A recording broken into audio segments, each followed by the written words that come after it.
I want to talk about Robert F. Kennedy Jr. and Nicole Shanahan, because this is, the big question now is, okay, if Biden, we've already seen what the Democrats have been doing over the last few years. We already know that they're authoritarian and totalitarian and want all this surveillance.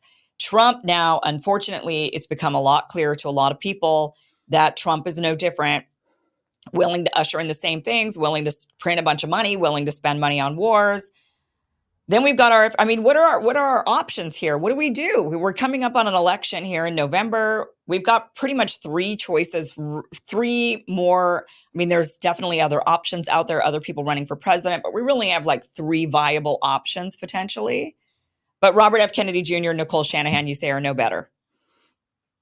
I haven't really been paying a ton of attention to everything Robert F. Kennedy has been saying as part of his platform. I know some of his rhetoric is relatively similar to what it was before he ran for president on certain issues, but obviously his stance on Israel and the Gaza war, as it relates to his supposed anti-war stance, has shown that in my opinion, if you can be pressured by something by the Israel lobby, then, the big pharma lobby or any lobby will just go through Israel to manipulate you in your candidacy or your presidency.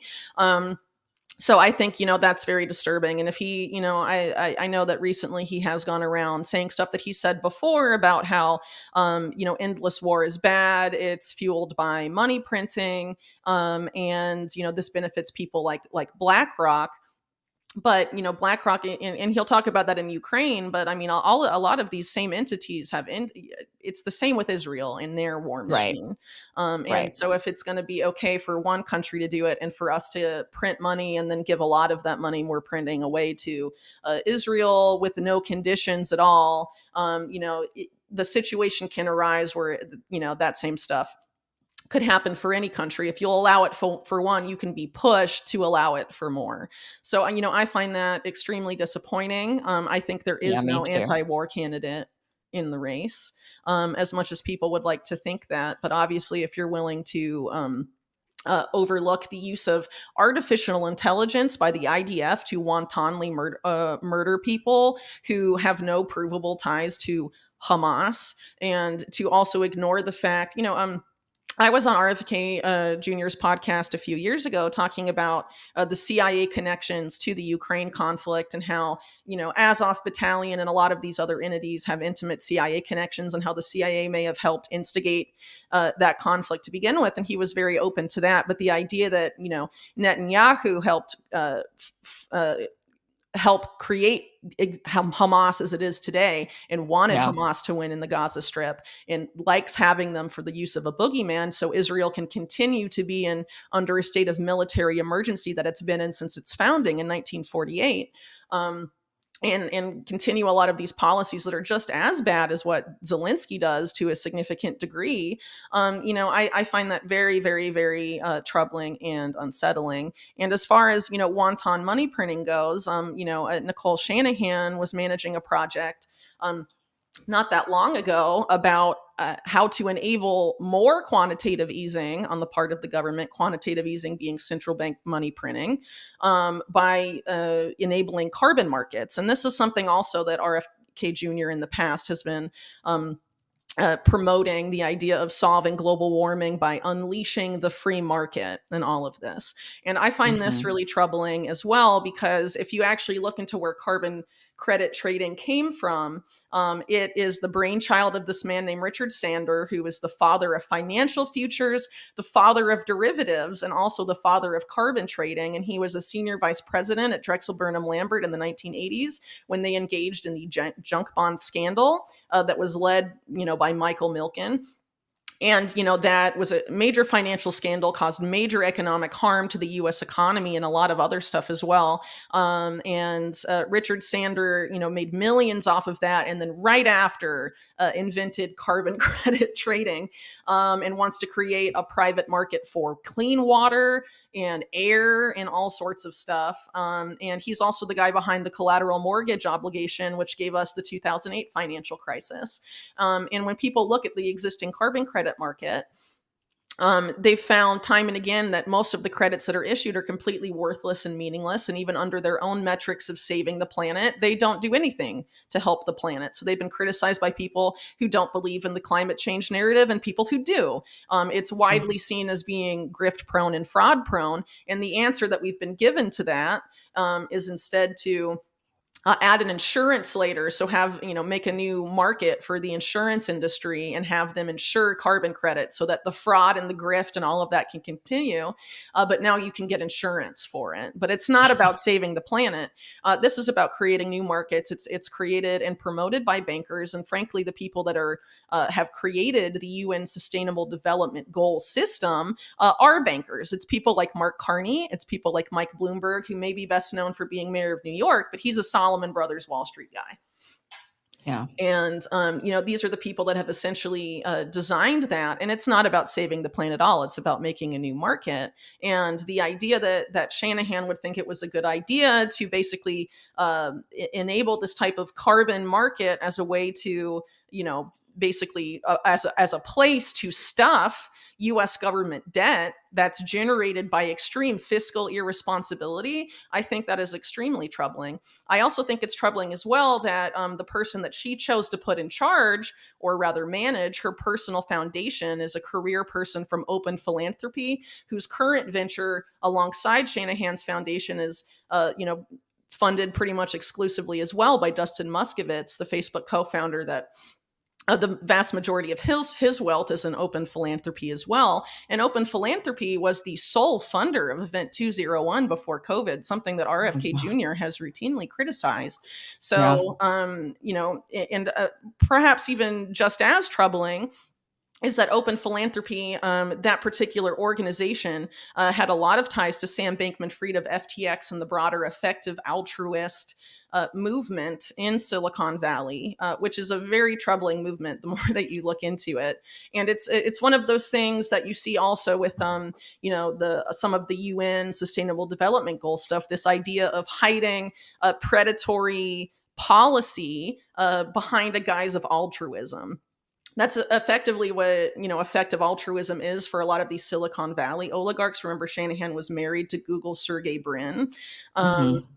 And it's also what the UN is doing, saying, oh, we're doing this to save the planet, and we have to implement these policies to save the planet. Digital ID is not going to save the planet, but it's within the Sustainable Development Goals that we're told we must implement, or everyone on the planet and everything alive will essentially die or boil alive. I mean, that's sort of the rhetoric that comes out of the UN for this.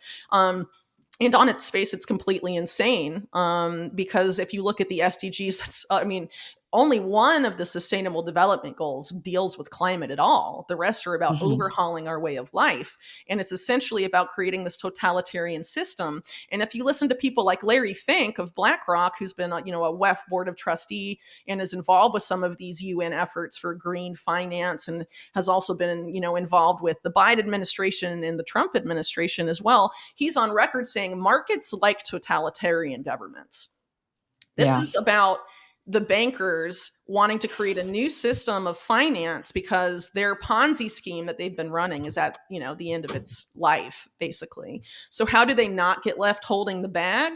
They want to impose a new system on us. And that system for them, for market predictability purposes, also needs, this AI surveillance paradigm that has, the bankers like that because it makes markets very predictable and makes people very predictable, among other things. But totalitarian governments impose economic policy agendas developed by an economic elite on the populace, and that's why they like them, and that's why we're moving to this neo-feudal model. And you could argue in the United States we're already here because the Silicon Valley oligarchs fund both parties and set these policy agendas.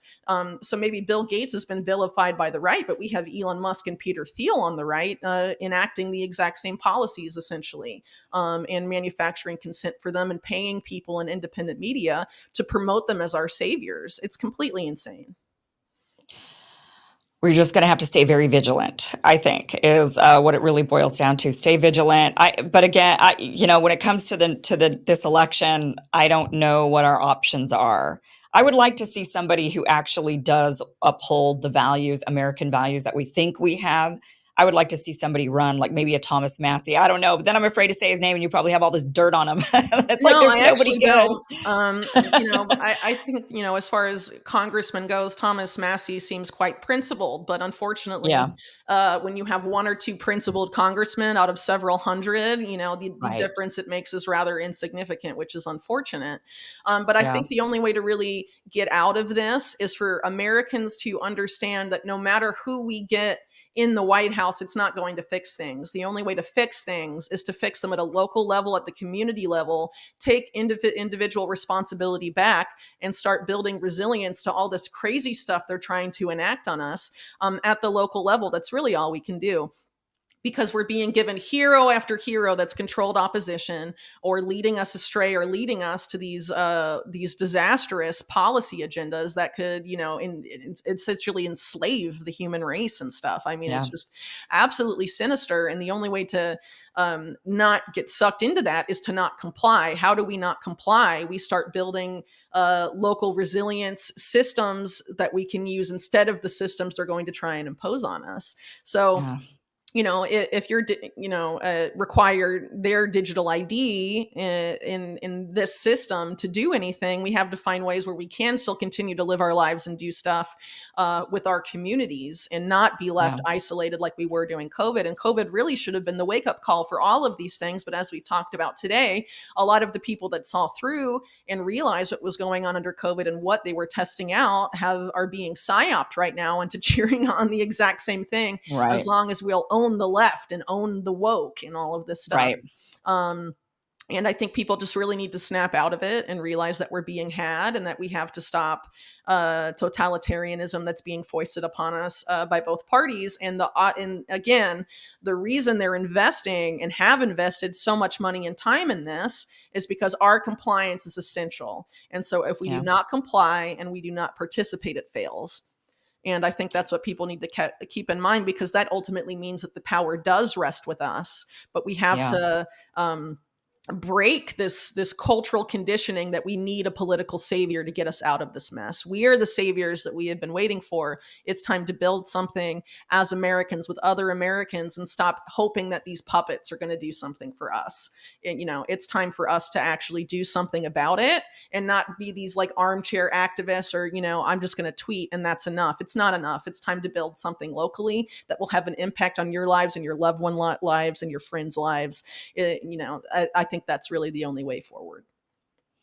Whitney, thank you so much. Well said. Thank you so much for being here and giving us this insight, this eye-opening insight. I hope that this shoves people wide awake. Really appreciate it. Where can people? I do have the links down below to both of your recent pieces: Debt from Above, the Carbon Credit Coup, and also Manufacturing Consent, the Border Fiasco, and the Smart Wall, which we've talked about today. So I do have those links for unlimited hangout there. Is there anywhere else people can find you, or is that good? Yeah, well, my most recent article on the carbon credit coup is also available at Bitcoin Magazine. I've been collaborating with their Okay. editor in chief, Mark Goodwin, on some of my recent articles. But in general, unlimitedhangout.com is where you can find all my stuff as well as my Right. podcast. I'm not really on social media as much anymore. I would encourage people in general to go right to the source, as social media becomes increasingly manipulated. And they've told us for a long time that as we get closer to the election, social media will get more and more censored. So if there's media outlets that you really enjoy following, whether it's me, Kim, or anyone else, please go directly to the source, to the website or our newsletters or something like that, because we need to take out these corrupt middlemen as much as possible. Yeah. Whitney, thank you again. Thank you so much for being here. Thanks, my pleasure. Hey guys, thank you for watching this clip from the full Kim Iverson show, which you could catch just by heading to that link down below, KimIversonShow.com. You can watch the full show from what you just watched, or you could catch the full show live Monday through Friday, live streams, 5 p.m. Pacific, 8 p.m. Eastern at KimIversonShow.com. See you then. Be sure to like, share, and subscribe. Never miss an episode. Never miss a clip. Never miss a segment. Thanks, guys.